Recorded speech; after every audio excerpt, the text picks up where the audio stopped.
Hi,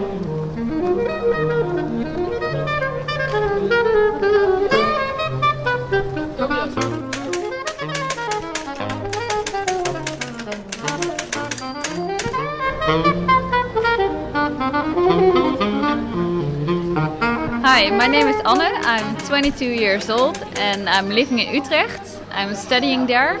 I studied social sciences and now I'm studying organizational sciences.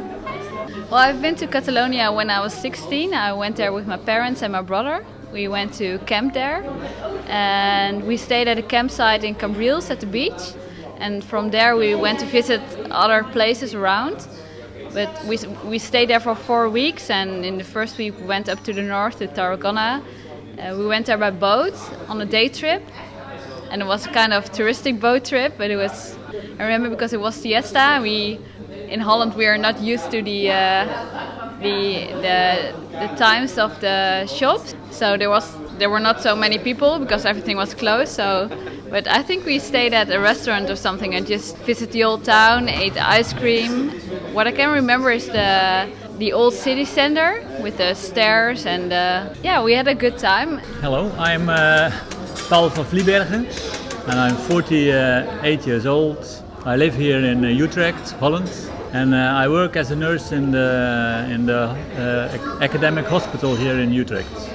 I have been, one time I've been to Olot in Besalú, and it was more like a camping vacation. There I did a lot of walking. The nature is very beautiful and you can walk a lot there. And the other trips were more like going to Barcelona and visited the main attractions in Barcelona, and from there go to Figueres. When I talked to the people there in Catalonia, I recognized in myself that I think it's very important to always remember what you stand for, you know, that and you never let go of that. And it's good when you talk to people who have struggled all their life, that you realize that yes, that's what you have to do, you know. Never let somebody else tell you what to do, or keep thinking yourself and be proud of what you have, what you are, and go for that. Yeah, what I think about Europe now and the difference between the countries is that you see that the European Union is trying to unify all the countries with like the euro, the currency. And I think that's a good thing because it's easier to connect with other people. But on the other hand, countries are also trying to keep their own culture, so keep their own language, for example, and their own dances, music, food. And to get close to each other, I think it's nice to share those things, so to get to know other countries and other peoples by going to study in another country, experience how it feels to be in somebody else's life. I think the European Union has to be proud of all the specific cultures we have and celebrate it, enjoy each other's music, food, instead of just competing and trying to mix it up and create one European culture. I think we should keep it and share it. I always hope to be one of the locals. But that will never be the case, of course. But I don't want to be a tourist. I am, of course, but yeah, I hope to be someone of the people over there.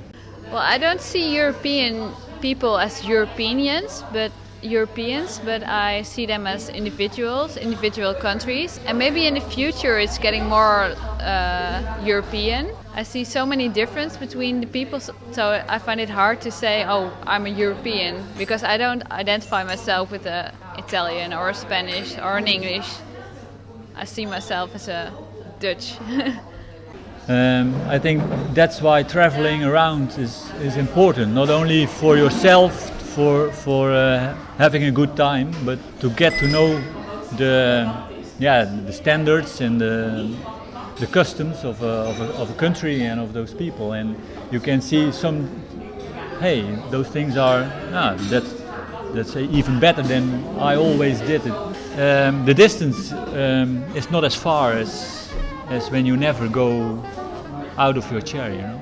I think traveling is a good way to get in closer to another culture, but it depends how you travel. If you're going to Salau, to an apartment and only go to the beach and partying with your friends and same people from the same countries, then you don't really connect with the culture of that country. So I think the best way is to go to the interior or just to speak to Spanish people, for example, eat local products and not keep to your own pizzas.